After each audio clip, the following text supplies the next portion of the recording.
Chers jeunes Africains, ouvrez les yeux et écoutez attentivement cette vidéo. Et partagez-la massivement parce que trop de gens ignorent l'histoire du monde. Pire encore, ils ne cherchent même pas à la comprendre.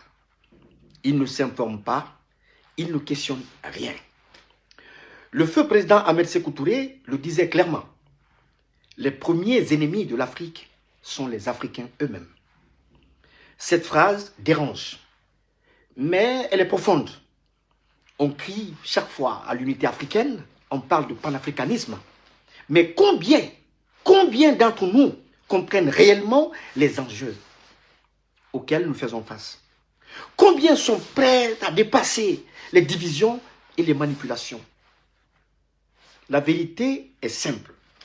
Le premier obstacle à l'unité africaine, c'est nous-mêmes. Tant que nous ne prendrons pas conscience de notre responsabilité au sein de cette Afrique dont nous sommes des porteurs de voix, aucun projet d'unité ne pourra aboutir. Aujourd'hui, je vais questionner l'histoire avec vous. Je vais m'appuyer sur des faits historiques qui ont conduit à la création de l'Union africaine, à la Fédération des États-Unis d'Amérique, à la tenue de la conférence de Berlin, à la création de l'ONU, à la création même de l'OTAN, sans oublier l'épuration sauvage qui a eu lieu en France entre 1944 et 1945. Chers jeunes Africains, je commencerai donc par la conférence de Berlin. Je serai bref sur chaque fait historique. Je serai précis sur l'essentiel. Pourquoi y a-t-il eu la conférence de Berlin? À l'école, on nous donne des dates. On nous donne le nom des pays participants. On nous donne même les décisions officielles. Mais on ne nous parle presque jamais des véritables intentions qui s'y cachaient. Jamais. Alors, l'un des objectifs majeurs, et celui d'ailleurs, qui doit particulièrement retenir notre attention, était d'éviter un affrontement sanglant entre puissances européennes sur le continent africain. Écoutez très bien, je vous l'explique terre à terre, comme on le dit. Imaginez 10 personnes qui chassent dans la même forêt. Elles tombent sur un énorme gibier et chacune des personnes veut la plus grosse part du gibier. La tension monte, la dispute éclate. Le conflit devient inévitable. Et soudain, l'une d'elles dit « Allons-nous nous entretuer pour un animal? Ben, asseyons-nous, voyons et partageons-le. » C'est exactement ce qui s'est passé à la conférence de Berlin. Le chancelier allemand Bismarck a convoqué les puissances européennes autour d'une table pour éviter que ces puissances ne se fassent la guerre entre elles à cause d'un gibier qui s'appelle l'Afrique. Elles ont donc tracé des lignes sur une carte et se sont partagées le continent. Et je vous rappelle une chose essentielle. Retenez-le. Aucun représentant africain n'était présent à cette conférence. Chers jeunes Africains, voilà ce qu'on doit retenir de la conférence de Berlin. Unis pour éviter de se faire la guerre, unis pour aller piller un autre continent. Deuxième fait historique, la création de l'Union européenne. Chers jeunes Africains, parlons maintenant de la création ou de la raison pour laquelle l'Union européenne a été créée. L'Union européenne a été fondée pour des raisons liées à la paix, à la coopération et au développement après la Seconde Guerre mondiale. Vous vous rappelez des deux guerres mondiales, la Première Guerre mondiale et la Seconde Guerre mondiale.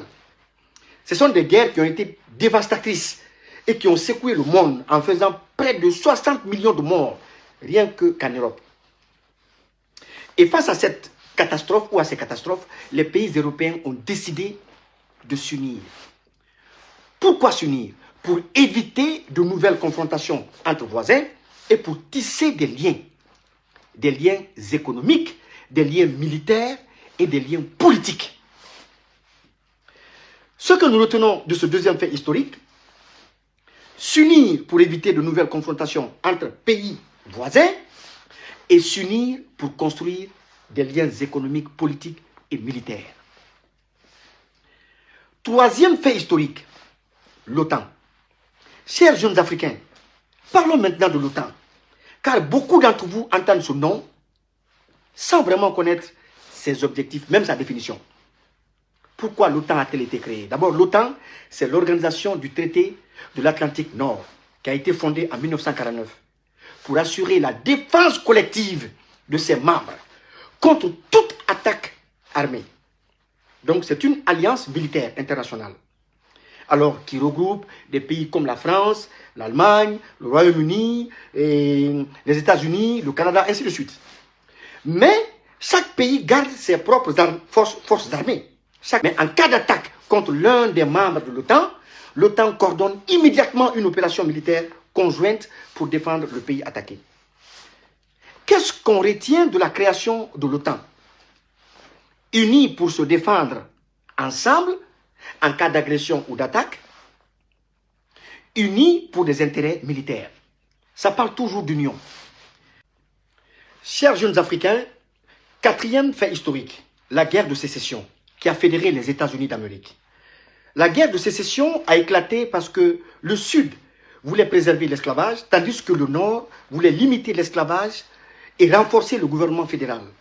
C'est une guerre qui a fait environ 700 000 morts.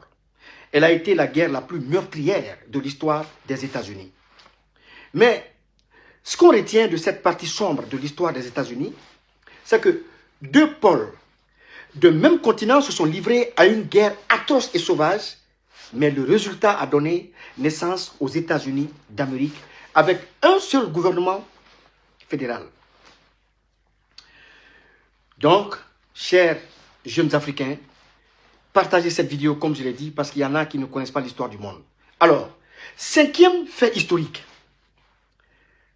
On va parler de l'épuration sauvage en France entre 1944 et 1945. Après la libération de la France, une période appelée l'épuration sauvage a été mise en place pour punir les collaborateurs du régime de Vichy et de l'occupant allemand. Alors on estime que plus de 120 000 cadavres jonchaient les rues de la France, de personnes considérées comme traîtres ou ennemis de la patrie. C'est après cette période que la France, sous De Gaulle, a entamé une nouvelle phase de son ascension. Chers jeunes Africains, retenez ceci. Aucune paix n'est obtenue sans prix. Aucune victoire sans victime. Aucune union sans sacrifice. Il n'y en a pas. Je voudrais vous dire que ceux qui critiquent aujourd'hui les dirigeants de l'AES, souvent en panne d'inspiration, ignorent les véritables enjeux du monde. Sachez que le président Ahmed Sékou Touré et le président Kwame Nkrumah avaient signé un accord pour la création des États-Unis d'Afrique. Rejoint par le président Modibo Keïta et le premier ministre Patrice Lumumba, ce projet a été anéanti dès sa naissance par l'assassinat du président Modibo et du premier ministre Patrice Lumumba et le coup d'État perpétré contre le président Kwame Nkrumah. Je voudrais aussi vous rappeler que celui qui chante pour Moutamba aujourd'hui oublie que le capitaine Ibrahim Traoré est l'idole de Moutamba. Chers jeunes Africains, je voudrais vous dire que même le siège de l'Union africaine à Addis Abeba n'appartient vraiment pas aux Africains. Parce que le bâtiment a coûté environ 200 millions de dollars et a été présenté comme un cadeau symbolique de la Chine à l'Afrique, renforçant ainsi la coopération sino-africaine.